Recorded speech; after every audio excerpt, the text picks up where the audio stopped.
I'm fine. Okay, That's at the same time. Madam Clerk, can you please, Loomis Township Committee meeting, April 3rd, 2014. Members present: Emiliani. Here. Adams. Here. Polari. here, Toriello. here. Bailey's is absent. Adequate notice of this meeting was given in accordance with the Open Public Meeting Act by mailing the schedule of the Township Committee to the express times, North Star Ledger newspaper, posting a copy on the Township Bulletin Board, filing a copy with the Township Clerk.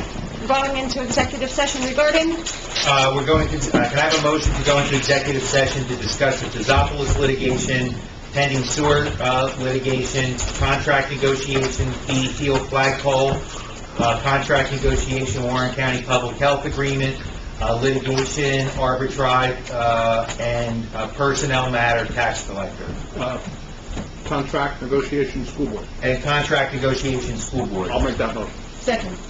All those, Emiliani? Yes. Adams? Yeah. Polari? Yes. Toriello? yes.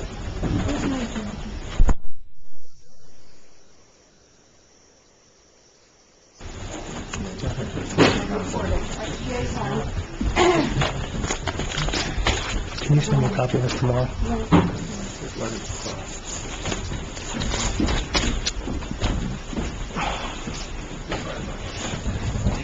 If there really was a stone, I'm sure there was, I'm sure you understand. This is back to the snicker in my face. That's part of the reason. I know that, that's why. I've never been more outraged. Holy shit. Yeah, really, it's so... It's so bad. I mean, it's, every person in this township is getting a hot poker shoved up their ass, basically. I mean, this is really not good.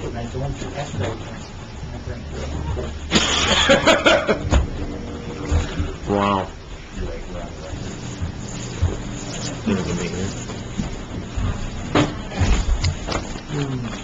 Oh, did that get recorded? Hey, this doesn't get signed. Hey, Tim, this doesn't have a... Is this recording on now, Kim? It's on now. It's on now, it's recording. Not good. I said some things. Are we talking about the Alpha Pool? The Alpha Pool? What are we talking about tonight? No. Lou's not gonna be here? I just wanna make sure.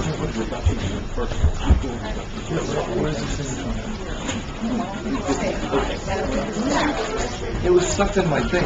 Very good. It was like all crazy. I'll make that. I'll put that in there. All right, I'm sorry.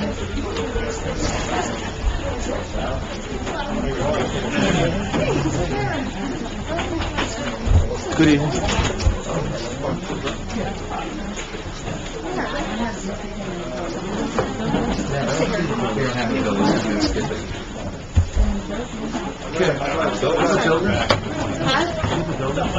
Hey, Bear. How you doing?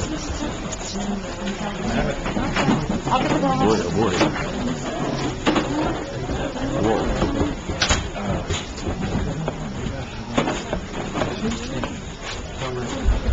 Whoa, boy.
Water on?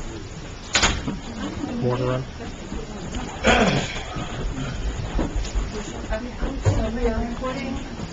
All right, motion to come out of executive session and reopen the meeting to the public.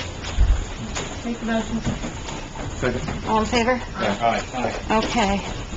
We'll start the regular meeting of the Greenwich Township Committee, April 3rd, 2014. Members present, Miliani? Yes. Adams? Yes. Florrie? Yes. Torriello? Yes. J. is absent. Adequate notice of this meeting was given in accordance with the Open Public Meeting Act by mailing the schedule of the Township Committee to the Express Times, North Star Ledger newspaper, posting a copy on the Township Bulletin Board, and filing a copy with the Township Clerk. All rise for the flag salute. Allegiance to the flag of the United States of America and to the republic for which it stands, one nation, under God, indivisible, with liberty and justice for all. Okay, we have some motions from executive.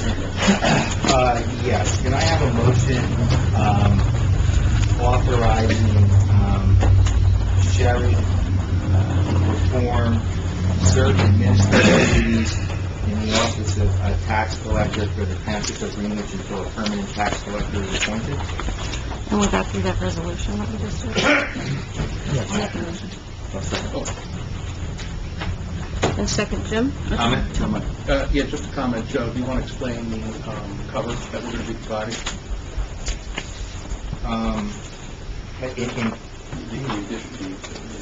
Well, in terms of administrative, or clerical functions, Sherry will be providing them, but in connection with certain, obligations, that require a license, we will be looking for a local, tax collector's assistance, and I have a phone call out, we should be able to have somebody identified with it. Okay. All right, so then this covers the resolution to perform certain administrative duties. Okay. All right, motion's made second. Okay, Miliani? Yes. Adams? Yes. Colari? Yes. Torriello? Yes. Can I have a motion to authorize Attorney Tadeo to issue a letter to council regarding the Arbor Drive matter? Make the motion. I'll second. Comment?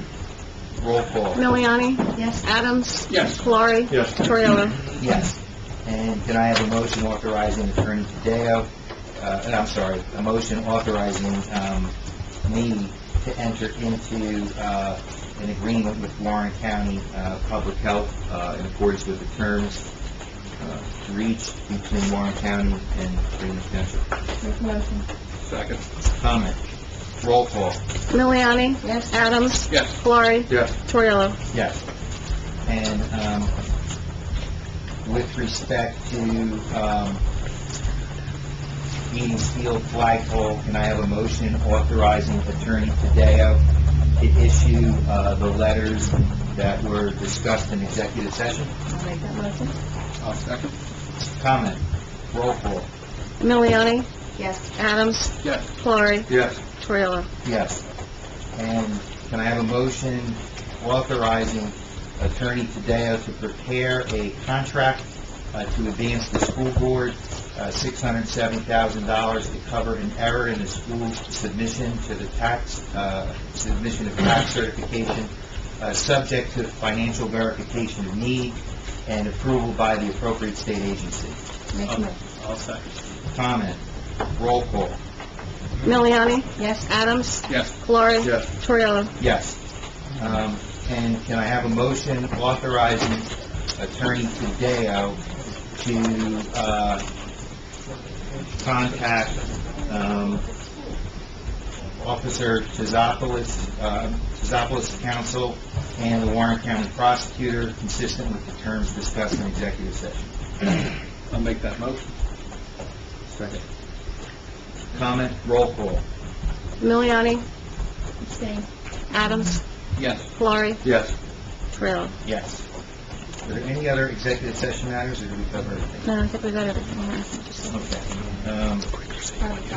Oh, well, that's part of the resolution.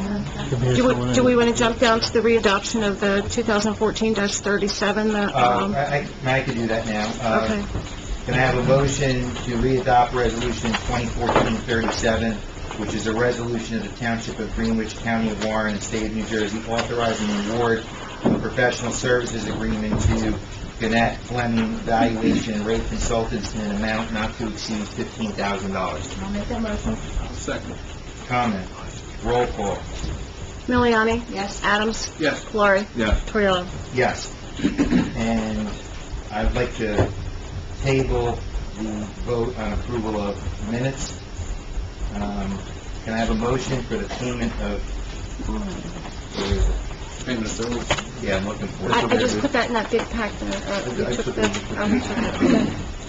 A motion for the approval of payment of bills and claims in the amount of $1,532,630.89.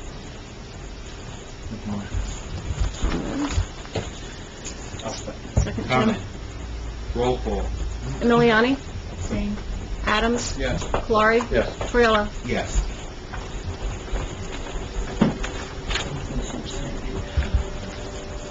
Can I have a motion to open up the meeting for public comment for the items on the agenda? I'll make that motion. All in favor? Aye. Anyone wishing to make public comment, please come up to the podium, state your name and address. Any items on the agenda? And we'll have another one at the end. Can I have a motion to close public comment?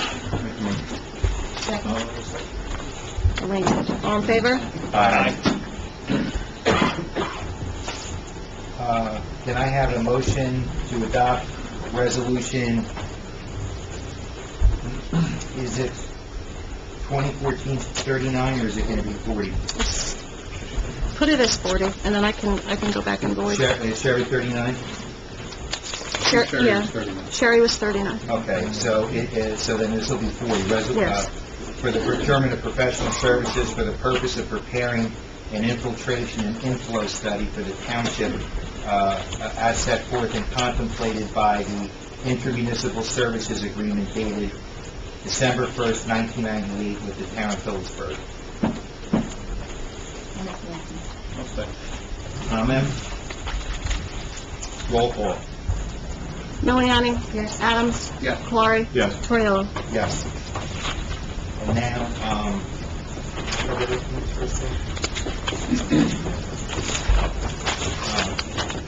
Bob, turn it over to you. You guys want to We're gonna talk about preliminaries? the budget? Okay. Lorraine, you want to come up and sit up here? Here. Oh, there's plenty of this. It's right in the middle there. All right, committee members, you should... You want to move the microphone over to me? Oh, no, you don't want to do that. There you go. Okay. All right. Committee members should have a copy of the 2014 municipal budget in front of you. At this point, what's important to note is that in order to maintain property taxes at 2013 levels, the budget would require the use of $700,000 of the municipal current fund surplus. The fact of the matter is that on December 31st, 2013, your surplus was only $943,000. So you would be essentially using roughly 80% of it, and for the life of me, I can see no way that you could ever regenerate any type of a surplus remotely close to $700,000 through your 2014 operations. I went back and looked at the last 3 budget cycles as part of my review process of this budget, and what we found is that the 2012 budget threw off a significant increase in fund balance. You went from over 500,000 to over $1 million in that cycle. The 2013 budget increased the use of surplus and also used a one-time revenue to support the spending plan, essentially putting you roughly in a position where you were going to have to increase your use of fund balance by roughly $250,000 this year to sustain the spending levels from the prior year.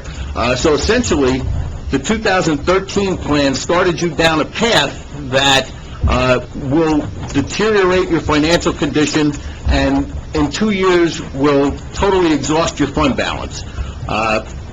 You're limited in the amounts of tax you can increase, and there is a distinct unwillingness, I've noted, on the part of the committee to raise taxes. Therefore, the rock in the hard place says, if you're not going to raise revenue, and if new revenues aren't going to fall off the trees for you, you've got one alternative, and that's to cut spending to rebalance your budget to the revenue levels you're comfortable with.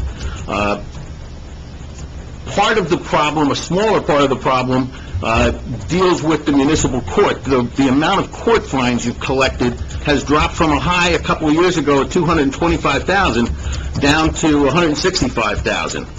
That's not helping this situation, and I have no feeling as to whether or not that number is going to rebound or not. But essentially, looking at what I think you're capable of regenerating from year to year, what it looks like is if you want to right-size your budget so that you can have stability going forward, with the revenue structure you have now, you're going to need to cut somewhere between $350,000 and $400,000 out of the spending plan that's in front of you tonight. You've got one more one-shot item for approximately $180,000 that would be available to you, so if you wanted to do it in 2 steps, you could.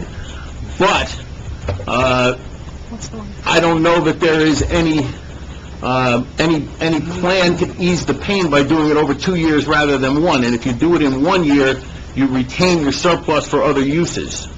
Of course, the more fund balance surplus you have, the more the credit agencies like you, if you get to the point where you're going to need a bond issue and going to need to have a bond rating, and it helps your cash flows. So, essentially, that's where this budget stands right now, using $700,000, which will not be sustainable, which will force a significant tax increase next year, and then a combination of tax increases and layoffs for sure in the second year, if you don't do something this year. Right? Essentially, you cannot continue down the path you're on.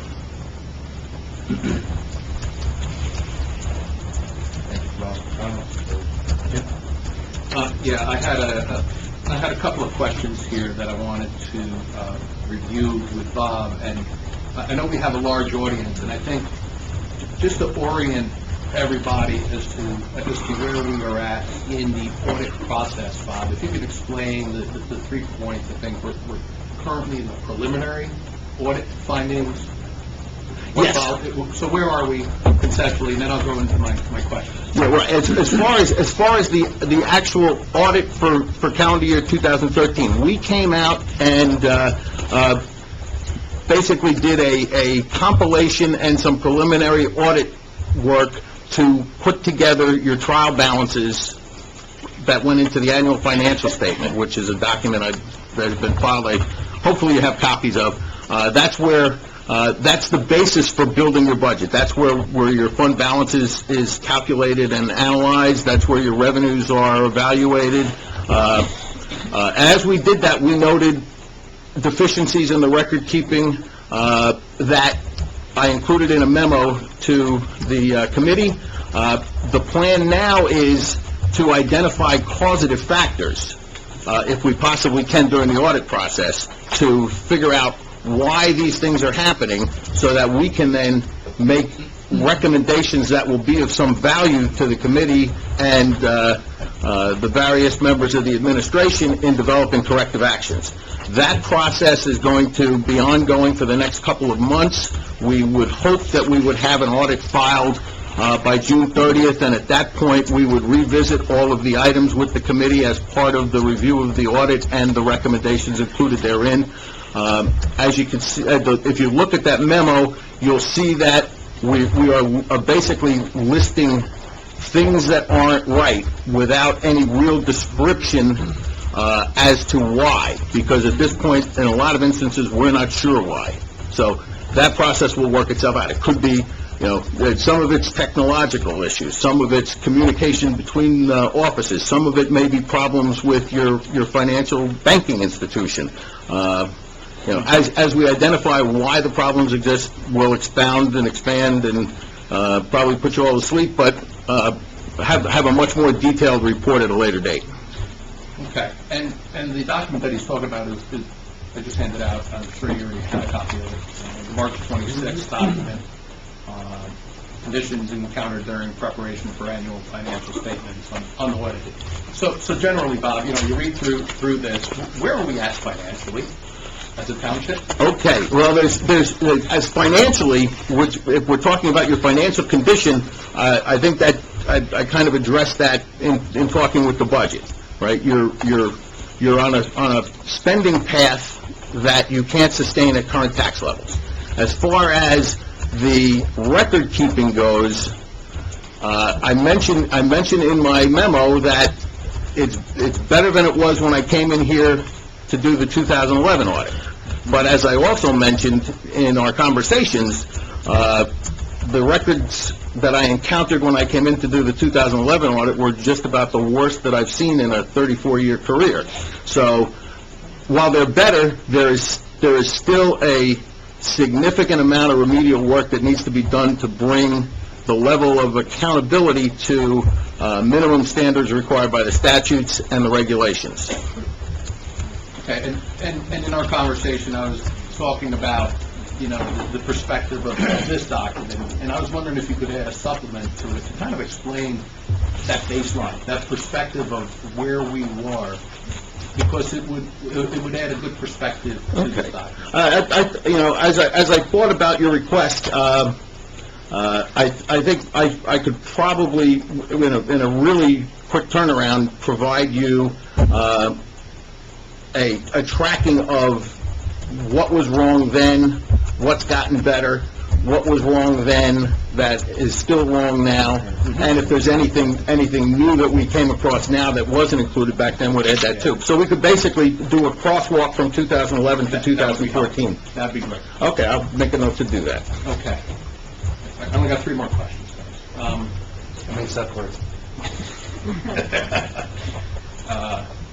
So, the adjustments to the current fund worksheet, and I don't know if everyone has a copy of this, but I think you provided this to everybody. I'm not sure if everybody got those. I know that. I know I sent them to the Finance Committee. I don't know if I sent them to the full committee. So I'm chairman of the Budget and Finance Committee along with Elena Miliani. We represent that committee and have been working with the auditor and the CFO and in trying to figure out where we are at financially. So we were provided a general fund, a current fund worksheet, trial balance with a set of adjustments on there. I took a look at this from a dollar perspective. We have roughly, I want to say 5.2, but I thought it was $4.4 million budget, of which we have approximately $1.3 million in adjustments. That represents 30%. Is that normal? Normal, yeah. I wish there was a normal. I can tell you what my expectation is. My expectation when I come in to do an audit is that the financial records are in proof and do not require adjustments. Unfortunately, that's not always the case, and unfortunately, it's I won't say infrequent, but it's as common to have significant adjustments as it is to not. I consider the need for significant audit adjustments to general ledgers to be a significant deficiency in internal control. Your financial reporting process is such that you're getting information that you make decisions on. That information needs to be not only right, but it needs to be timely and right. So what the objective is going to be in the audit process is to figure out what was causing those audit adjustments to trigger so that we can address them prospectively with either your systems or your personnel so that they don't get made going forward so that we don't have audit adjustments in the future. The idea here is not to say, we got you. The idea here is to say, here's what's wrong, what does it take to fix it, let's get it fixed. Mhm. So that's the process we're going to follow. And you mentioned in the document, you know, the lack, and this is referring to 2013. So the tax collector and, you know, what portion of this 30% is attributable to the tax collector and the technical savviness? Okay, yeah, there's probably, included in those adjustments, there's probably 3 or 4 out of, I don't know, 40 or 50, 50. that involve the communications and information flowing from the tax collector to finance. What was evident from our preliminary work is that the tax clerk hasn't been trained as a certified tax collector. She's not a certified tax collector. She needs guidance. She's willing to put the time in from everything we've seen, but she doesn't know how to use the system. And from our perspective, the capabilities of the system were being badly underutilized. So there's some training that's going to need to be done there. Hopefully a new collector will be able to provide that assistance so that the information flowing to your CFO will be sufficient for all of the general ledger records to marry up on a monthly basis with the collector's balances. And that's the objective. Okay, good. Did you find that the same thing was occurring in 2011? Well, in 2011, we couldn't tell if there were differences because there was nothing being posted to the general ledger for tax office information. So it was, when the 2011, the general ledger showed a negative tax receivable balance equal to the last 3 years' tax billings. Right, so you may have had a $300,000 or $400,000 balance that was showing a minus $45 million balance. So it was not. There was no communication and there was no posting of any information had it been communicated. So it's impossible to tell. The encumbrance process, moving from the spend, approve, pay to request, approve, spend, pay process. Are we moving in the right direction with this? Yeah, oh, absolutely. Well, first of all, it's a requirement of the New Jersey State Administrative Code. So the fact that you're now adding that piece to your system will make you compliant with the regulation. More importantly, though, it adds a layer of controls if implemented properly, because if you're spending money before you're checking to see whether or not there's money available to spend, you end up with the over expenditures that have shown up in your financial statements each of the last 3 years. A requisition process basically tells the user departments to ask before they buy. Here's what we want to buy. Can we buy it from this vendor? Here's what it's going to cost. And your CFO does a review to see, A, if there's enough money to pay for it in the budgets. So if there isn't, they're told no, and the purchase doesn't get made. It also allows for a review to determine whether or not there's a compliance matter with respect to the local public contracts law. Do we have to go out and get bids on this? Do we have to go out and get quotes on this? Is there any kind of advertisement we have to do? So it improves that, and on top of that, it also takes the responsibility for budget management away from your CFO and to your department heads, where it really belongs. And in terms of, that's a key aspect of it, is the shifting of that work to department heads and holding them accountable for that work. In terms of percentage, and Lorraine, I'll put you on the spot, but in terms of a percentage, in terms of time, does this, once we get moving with it, free up your time? And can you ballpark, is this a 2%? Is it an 80%? Where are we in terms of time savings? I don't know about in percentages, but I can tell you if it does come to its fruition as expected, then it would save maybe 6-7 hours a week.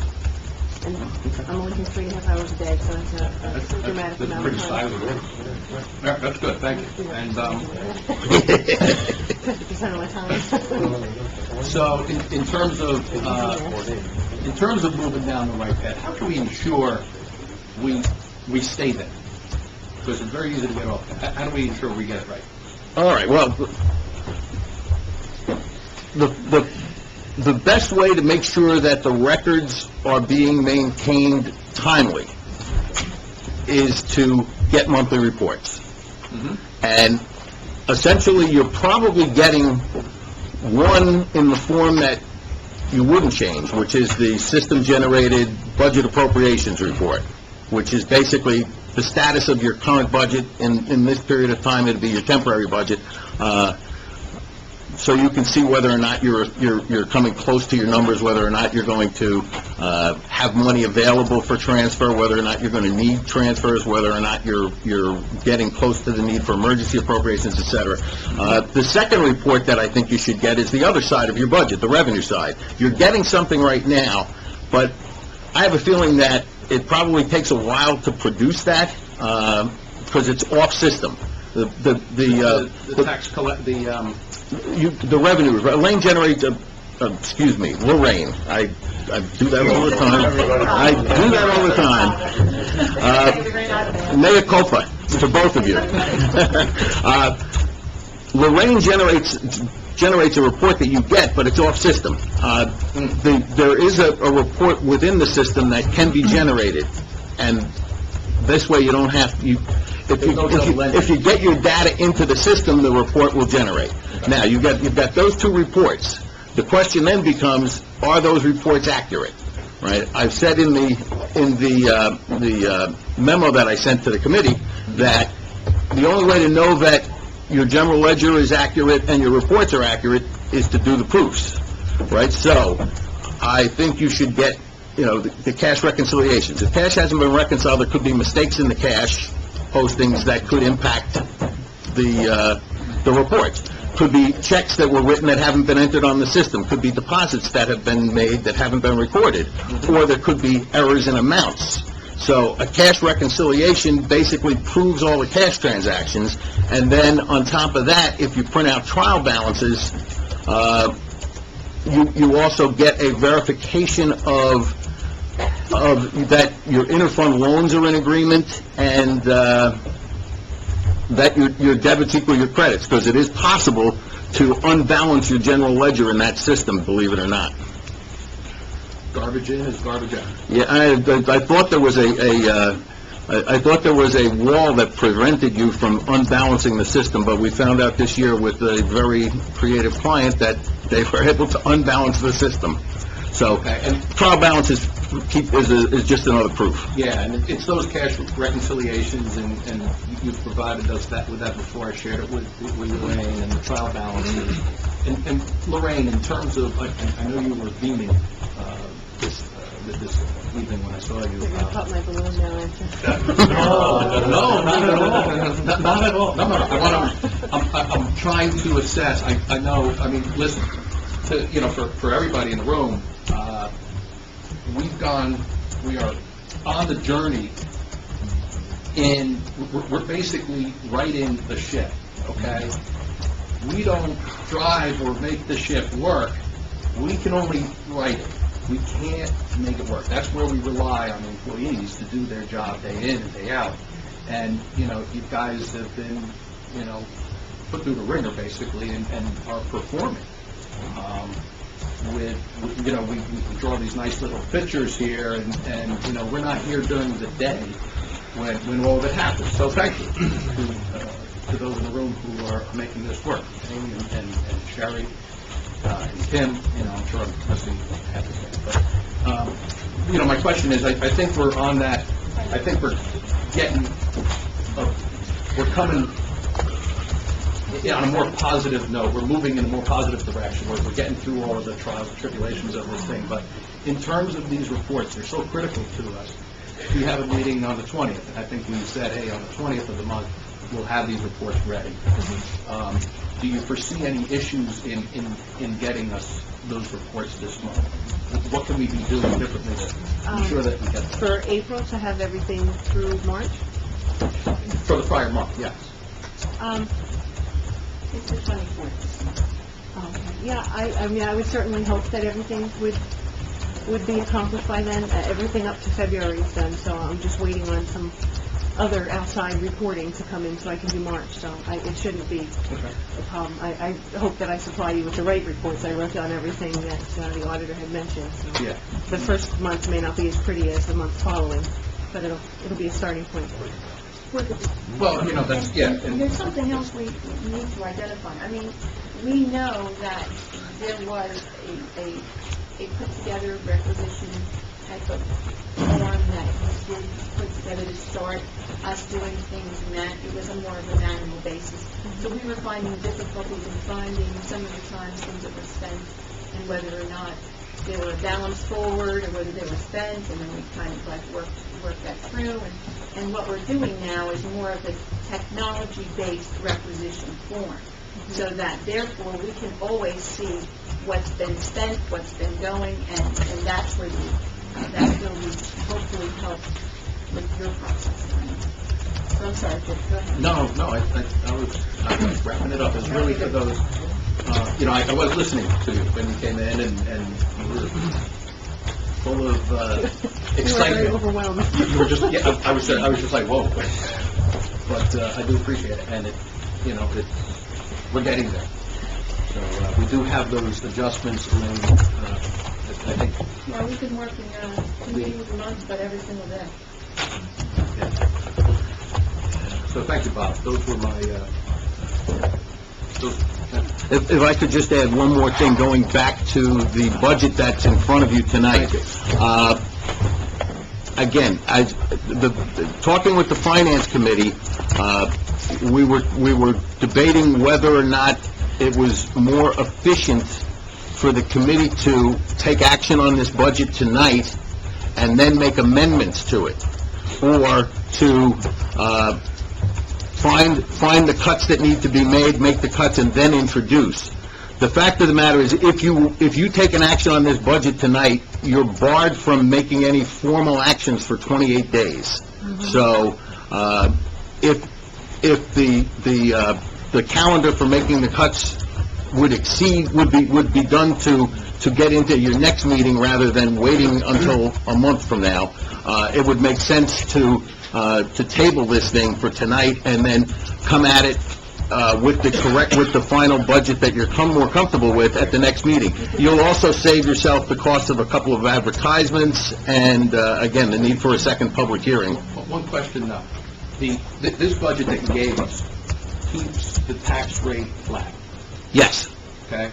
It also, we knocked down our surplus by $700,000. If we were to not do that, we were just to leave the $700,000 out, what is the impact in terms of taxes to the average homeowner? If you were to remove $700,000 of fund balance from the revenue side and replace it with an additional $700,000 of taxation, the impact would be 12 cents on your tax rate. What's that to the average? Well, the average home in Greenwich Township is assessed at roughly $277,000. That would translate into slightly over $332 for the year. 330. Yes. And that would not even be taken into consideration the impact of the school budget. No. Which is looking to be 12 to 14 cents this year. Actually, it might be worse than that, when you factor in the $670,000 that they have to add for the error in last year's tax That would bring it over certification. 40 cents then. Well, we don't know if there's what the amount of the second question on this year's ballot is, but without the second question on this year's ballot, we were figuring it was going to be over 30 cents. That was the figure without the second question passing, but should the second question pass, Yeah. that makes it even more. Oh, yeah, the passage of a second question for 600,000 would add an additional 10 cents, so you would be 385,000. 300, Another- 332, another 332. Another 300. we were figuring without the second question, and this year you're going to be up $550. That's the school part. Right, but that's without the second question, so add another $275 to that, you're up at, 5, 6, 7, you're up over $800, Just for the school. just for school. Plus ours. Yeah. Plus And- this would be $1,100. And And that's the and, 277, most home values are not on. yeah, they call it an average, it's probably the mean, But, I mean, I think that's an or actually, important, but that's an important message, I think, for the residents to understand, that if nothing is done, and the school budget passes, and we were to not take any action, and you combine the two, I mean, based upon the average home of 277, that would represent an average increase on a tax bill by over $1,000 per home. yeah, you're also looking at an increase in the county tax if the county budget goes through as, I think it already has been adopted, as a matter of fact. But But everybody needs to know that 1,100 is on a 277,000 Right. home. So it's even... Right, but you've got problems with your county tax too. The county ratables went down by over 6% from 2013 to 2014, plus the amount to be raised by taxation at the county is up over $3 million. That is going to translate into roughly a 10% increase in county taxes. Yeah.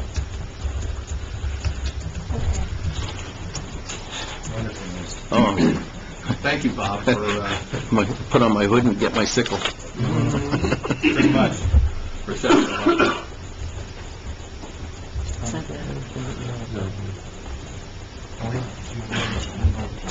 No, I appreciate Bob in pulling this together. We had many meetings.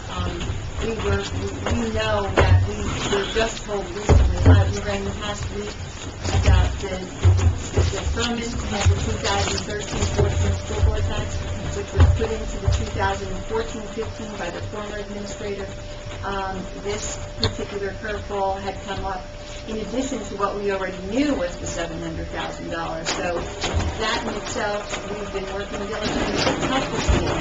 These amounts of money will replenish once the tax levy is done again in the 14 budget cycle coming this summer, July or August, and the tax levy is certified.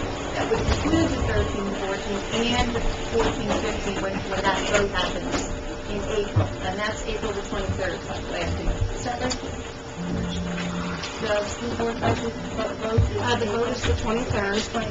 From 2 to 9. I just wanted to make sure that's on a Wednesday. There's no problem in the world with a temporary emergency. And honestly, it was, it's an error that just... If I put it in as an emergency, something that nobody caught, and honestly, it's not something that we can't help them with, but they're paying us back at the same time. So it doesn't mean that there's lots of money for the things.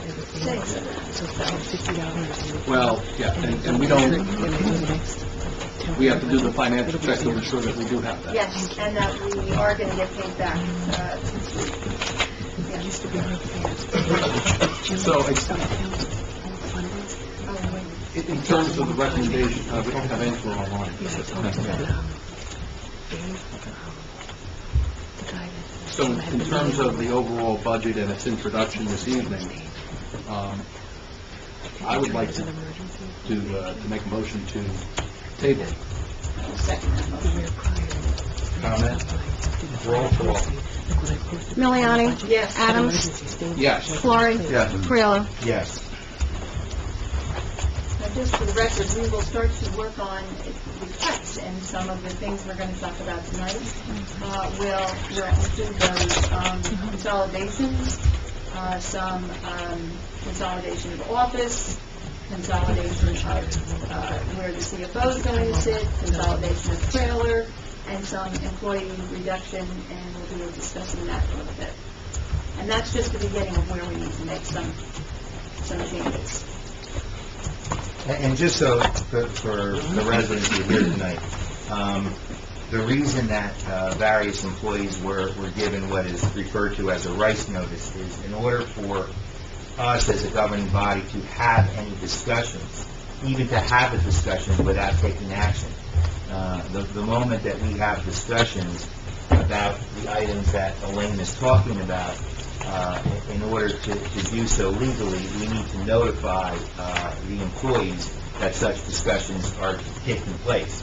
And when we sent those notices, all of the employees who received the notice made a special request that we have those discussions in open session. So it's not that we're not respecting the employees' privacy, but we are actually honoring their request that the discussion be had in public, and that's really what Elaine was referring to. This, what's this resolution? This is from, Lorraine. The truck has finally arrived? Yes, the truck, no, okay. We received the check today for, the vehicle, for $325,000. So we have the check, so we're good to go with, the payment of the truck once, Joe Mexi has inspected it upon receipt, and then, we can take care of that. We are scheduled for May 1st, The first payment. the first payment that will be due. You want to explain, in 2013, you did the down payment? Yeah, we used monies left over from 2013 for what the finance company called the first payment, which was really the down payment that reduced our future funding for it. But our first scheduled debt payment is May 1st. Would we be making this first scheduled debt payment if the truck doesn't arrive yet? Yes, we're still obligated to make the payment. The truck is scheduled to be arriving Friday through Sunday, Monday Oh, this week? of this week. Okay, The great. truck is coming. Do we did a temporary adjustment, do we need to do another one in order to cover this payment? That's Yes. what that resolution That's is. what this is Specifically for. for Yeah, that. Since we're not I had introducing... the payment due May 1st. I thought, oh, we'll be finished in April, but Yeah. it's not working out that way, so. Yeah, so I spoke with her this morning this evening after talking with Joe to clarify that we were good to go. And when we did the resolution to put the, to increase the temporary appropriations, we didn't include those. But because we're not introducing and adopting the budget, we need to do this, so she can add this in so that we can make the payment on time for May 1st. Okay, well then, with that said, then I have a motion to adopt Resolution 2014-41, which is addition to current fund temporary budget, it looks like in the amount of $47,500. Correct. I'll second. Comment, roll call. Miliani? Yes. Adams? Yes. Florrie? Yes. Torello? Yes. Just as a point of fact, Lorraine, I'm concerned, are we going to be needing another temporary budget adjustment? Not for the current fund, but we will need one for the utility fund, for the sewer fund. Okay. So we'll schedule that for the 24th meeting. Yeah. Will be okay for the 24th? Yes. Okay, through this one? Right, for the utility. Terrific. And it's my hope that between now and the 24th, we'll have been able to work through all of these. Oh, absolutely. Yeah, absolutely. It was actually the news in this particular case, and the news of not being able to really identify those grants somehow, and it kind of like threw us totally off, and unfortunately, it's also thrown off our timing. So, with that said, I think that we're moving in the right direction. I don't see anything here. I think we should open up the public comment. Do I have a motion to open up for second public comment? I'll make the motion. I'll second. All in favor? Aye. Anyone wishing to make public comment, please come up, state your name and address. I think you know me, Daniel Siegel, 1913 Lincoln Drive. Just a couple of things. I'm glad that Mr. Morrison still took his site. I was afraid he was going to leave, and I wouldn't be able to ask him some of these questions by some of the comments that he made. But, Bob, you were talking about in 2000, well, first of all, you mentioned 2012 budget, and then you mentioned 2013, where there was a one-time use of revenue. and you didn't mention the one-time revenue in 2012 when you were the auditor. And I can remember that I specifically, I think you were sitting in that chair when we talked about, I was very concerned about the one-time revenue that was being used in 2012. But you didn't mention that this evening. Do you have any other comment? Oh, yeah, I do. Yeah, I saw, yeah. So that was one thing. The other thing you had mentioned about the mechanized rec system, requisition system is going to improve things. And Jim, you talked about righting the ship. Well, quite honestly, in 2011, I think the ship was going the right direction. We had a mechanized requisition system. It was eliminated in 2012. We had a certified tax collector in 2011, and she was laid off, and now we're talking about we need a certified tax collector. So to me, it's just, it's quite amazing to sit here and hear the feedback and the comments that are being made when I think the ship was already in the right direction, and it started taking going the wrong direction in 2012. So I was just wondering if you remember the one-time spending and the concern that I had about the 2012 budget. Is that all? Well, I'm going to come up again, but I don't want to use up the, Well, there's 2 minutes, so. pardon? Just 3 minutes. Well, yeah, I'm going to back up, yeah. Mayor, No, that's not it. should I respond? No, I will come up on a different topic. Unless you want me to... Oh, this is the last public comment you have? Oh, then I'll come back up. Okay, all right. I'm sorry. I thought you were going to have one at the end. This is This is the end. This is the second public This is the comment. end. We tabled the budget. Where you were talking, you were... This is the second. Oh, this is it? Oh, okay. All right, so, okay, very quickly, the mission statement on the website talks about requiring responsible expenditure for every tax dollar. We're committed to providing full transparency in each and every undertaking to earn the trust and confidence of an informed citizenry. I would like to just make a comment that Committeewoman Miliani re-enrolled for medical benefits, for which she was ineligible to enroll. The pension law changed in 2010, which states that if there is a break in service of an elected official, they are ineligible for health care benefits. Yet, we have a township attorney who's an employment law attorney, and we happen to have an attorney that's our mayor, and I'm not an attorney, and I could read the statute and understand that she's not eligible for health care. Yet somehow, she got enrolled. I had to go to the Department of Community Services to ask them to interpret the law, which they interpreted the same way I did. They had to write a letter to request the termination of the health care benefits for Committeewoman Miliani. So the transparency, I just find it's outrageous, and I'd really like to understand who authorized the certification and enrollment of you into the health care benefits again when it's against the law.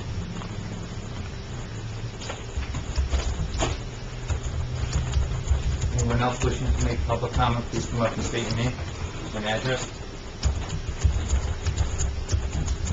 Kevin Devaney, Rick Line Hill. Only thing I'd like to say is I hope we can get these way stations going. I think it would help us out a lot. I think it would bring in a lot of revenue, and I think it could help us out to try to alleviate some of these problems that we're having. I don't know what needs to be done. I know it's a state thing, but I think it's worth looking into. Thank you. Thank you. Anyone else wishing to make public comment?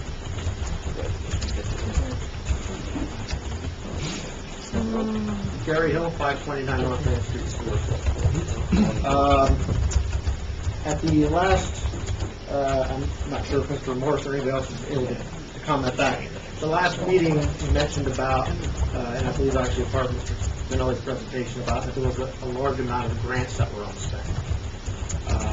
Can any of those monies be used to offset, obviously, we that we shelled out and applied for a grant and won, but It was paperwork. We have to really, there's not what we thought was there, as I stated, because paperwork was given to me with some of the grants that were on it that we were checking with Mike. We have hit a roadblock with that because there were some grants that in fact we find them in 2011, and they have in 2011 in some other areas that they actually were not even, we didn't accept the grant, but some people put monies against it, and the grant doesn't exist, so... So we won the grant, but we didn't even use it. We did, right, so we declined it officially, and we're still looking at that.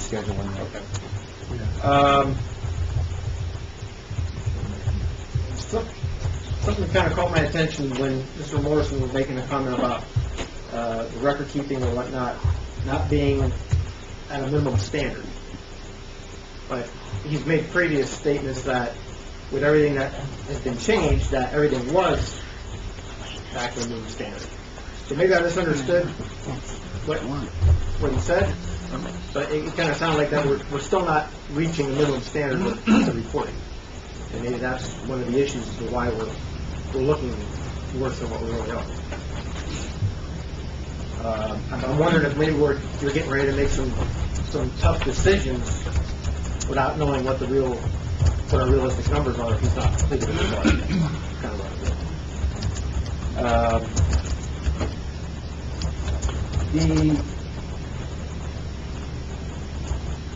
Mr. Adams, you made a comment previous meeting about a way of making changes for more accountability of the employees and whatnot. Is it true that we spent $8,000 for a time clock? That's what I'm hearing, some fancy fingerprint electronic device that costs an exorbitant amount of money that is $10,000. So it's even higher. It just seems like an awful lot of money to punch a card. Not punching a card. It's a lot more than fingers and It just seems like, if we're in this dire straits, it just seems like an awful lot of money.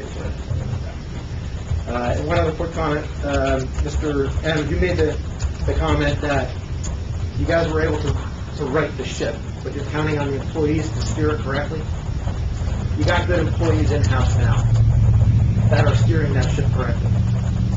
If you take those employees away from that control, where's that ship going to end up? All right. Right now, you've got a lot of good employees. We're a very small town. We have very few employees. We take away what little we have. What is the basic taxpayer left with? I mean, we have a road department that's 3 people.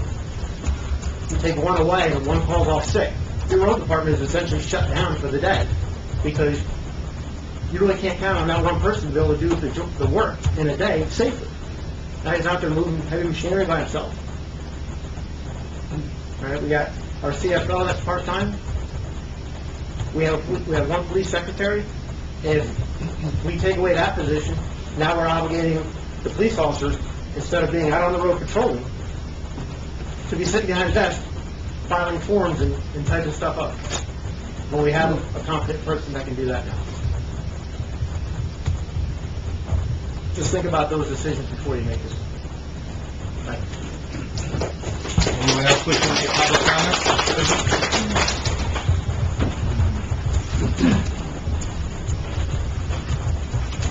Dan Perez, 624 South Main Street School.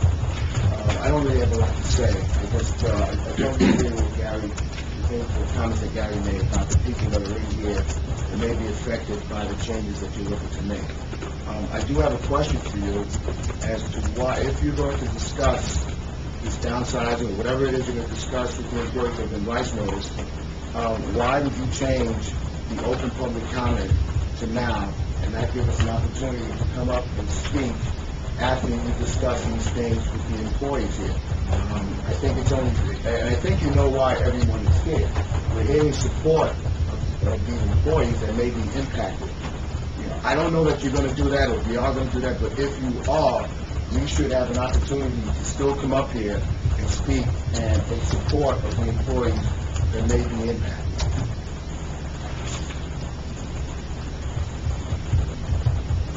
Anyone else wishing to make public comment? Seeing no hands, can I have a motion to close public comment? Can I have a motion to close public? I'll make the motion. Roll call. Miliani? Yes. Adams? Yes. Valari? Yes. Carrillo? Yes.